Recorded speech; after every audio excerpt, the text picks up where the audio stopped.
এবার আসেন একটু হুজুরের অবস্থা। হুজুরের অবস্থা বড় জটিল। সামাজিক জাহেলিয়াতের চেয়ে হুজুরের অবস্থা অনেক অনেক অনেক বেশি কঠিন। বুঝতে পারলাম না।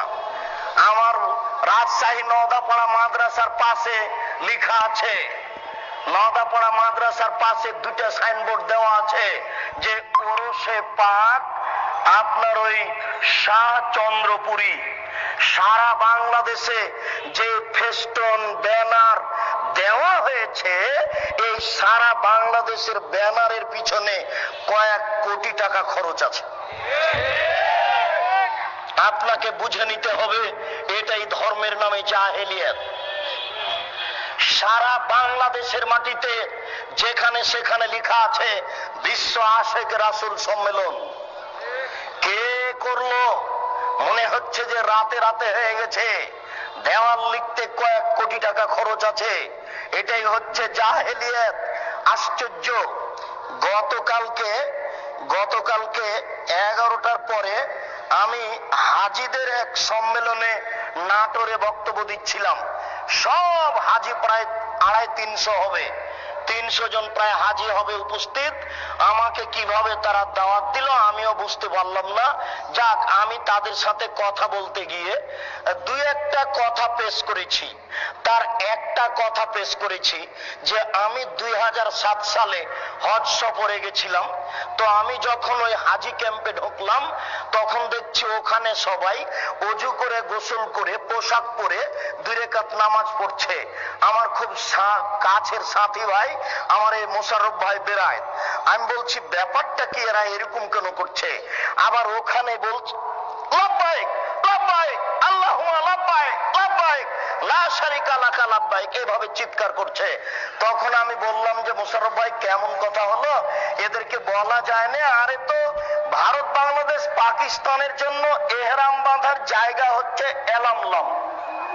যখন বিমানটা এলামলামের উপর দিয়ে পার হবে তখন বৈমানিকের পক্ষ থেকে লোক এসে বলবে আপনারা এহরাম বাঁধুন, আপনারা এহরাম বাঁধুন।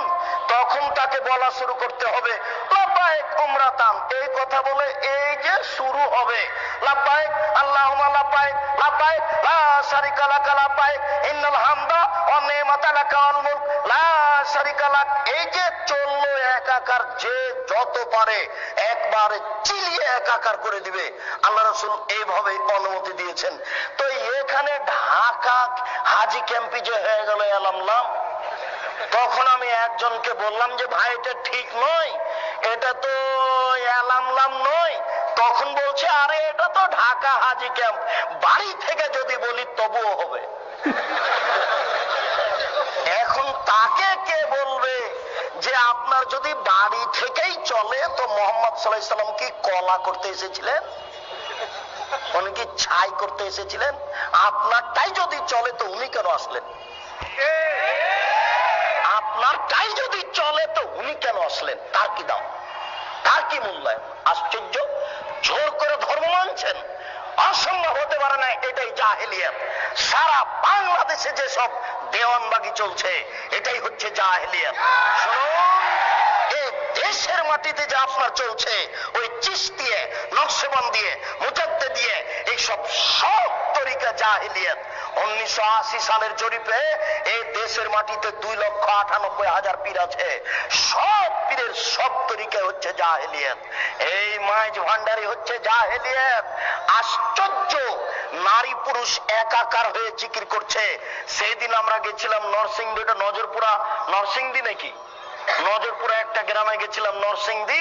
তো আমরা নজরপুরা থেকে বক্তব্য দিয়ে আসলাম, পাশে গান বাজনা দিয়ে বাদ্যযন্ত্র দিয়ে নারীর বক্তব্য চলছে। নারীর বক্তব্য, নারী গাজাল করছে, বক্তব্য দিচ্ছে, বাদ্যযন্ত্র চলছে।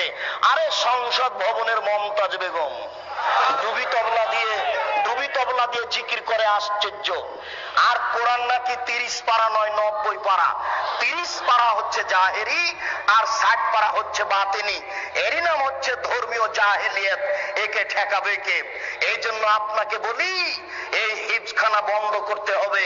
যেখানে কোরআন হাদিস শিক্ষার ব্যবস্থা আছে সেখানে হিফজখানা খুলতে হবে। এই ছেলেটাকে আপনি কেন হাফেজ করলেন? এর বয়স হচ্ছে 16 বছর। মাথায় একটা উঁচু টুপি দিয়েছে, তার উপর একটা রুমাল দিয়ে মানুষের বাড়িতে মিলাদ করে বেড়াচ্ছে, কোরআন মাজিদ পড়ছে আর ভালো কিছু খাবার দিচ্ছে, 200 টাকা পকেটে দিয়েছে। একবারে খুশি হয়ে গেছে, চিৎকার করে আর বাপের নামে দোয়া করে চলে আসলো। এ জাতির কি করতে পারে? যে চলিসা করে বেড়াই, যে কুলখানি করে বেড়াই, যে মানুষের দোকান উদিয়ে করে, আপনার উদ্বোধন করে কোরআন মাজিদ পড়ে, যে মানুষের বাড়ি উদ্বোধন করে কোরআন মাজিদ পড়ে, সেই হাফেজ দিয়ে কি হবে? সেই হিফজখানা বন্ধ করতে হবে। এই সামাজিক জাহেলিয়াত, এই ধর্মীয় জাহেলিয়াতের জন্য এই 3 নম্বর শ্রেণীর ছেলে দিয়ে হবে না।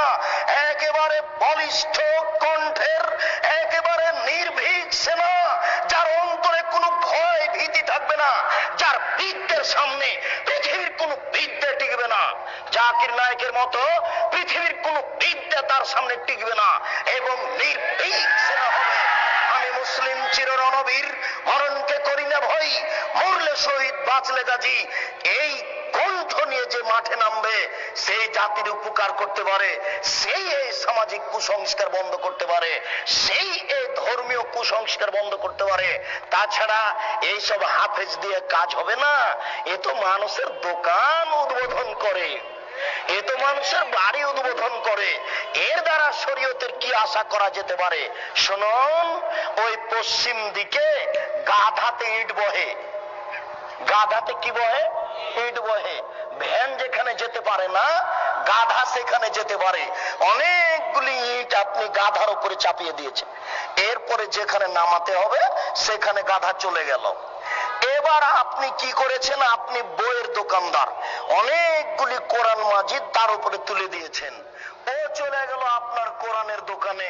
তো গাধা কি জানতে পারলো যে এখন কোরআন না ইট? ও তো জানতে পারলো না যে আমার পিঠে কোরআন আছে না ইট আছে। তো যেই ব্যক্তি শুধু কোরআন মুখস্থ করলো, দাওয়াত খেয়ে বেড়ালো, এ তো বুঝতে পারলো না যে কোরআন।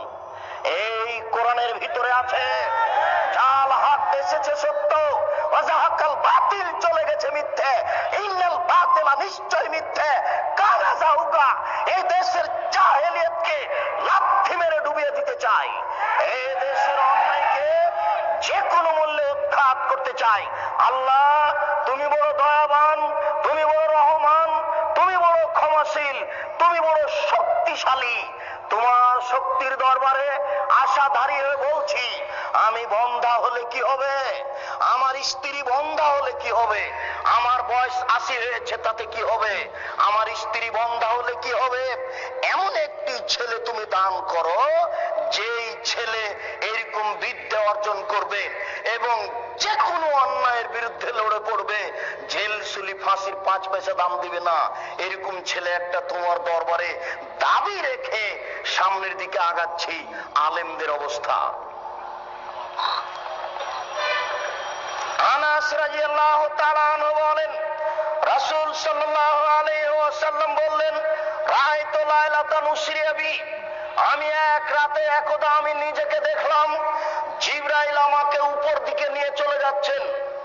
আমাদের নবী বলছেন, জিবরাইল একদা আমাকে উপর দিকে নিয়ে চলে যাচ্ছেন। যেতে যেতে দেখি অনেক মানুষ, তুকরাজো সাফা ওমবে মাকারে জামিনান্নার, যাদের ঠোঁট এবং জিহ্বাকে আগুনের কেঁচি দিয়ে কেটে দেওয়া হচ্ছে। আমি বললাম, জিবরাইল মান হাউলায়, এরা কারা? হায় হায়, যাদের ঠোঁট এবং জিহ্বাকে আগুনের কেঁচি দিয়ে কেটে দেওয়া হচ্ছে, এরা কারা? তখন জিবরাইল আলাইহিস সালাম বললেন, হাউলায়ে খুতুবাউ মিন উম্মাতিক, এরা হচ্ছে আপনার উম্মতের বক্তা, যারা বক্তৃতা করে বেড়ায়, তাদের ঠোঁট এবং জিহ্বাকে আগুনের কেঁচি দিয়ে কেটে দেওয়া হচ্ছে। বারবার বলছে কোরআন শরীফ, অথচ কোরআন শরীফ হবে না, কি হবে? কোরআন মাজিদ। তাহলে এই বক্তা দিয়ে কি হতে পারে?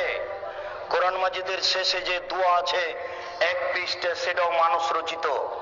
তাহলে আলেম দিয়ে কি হতে পারে? কোরআন তেলাওয়াত শেষে সাদাকাল্লাহুল আজিম বললে এই আলেম দিয়ে কি হতে পারে? যে ব্যক্তি মানুষের মতামতকেই বলে চূড়ান্ত, সেই ব্যক্তি দিয়ে কি হতে পারে? আল্লাহ রাসূল বলছেন, আমি দুনিয়া থেকে চলে গেলাম,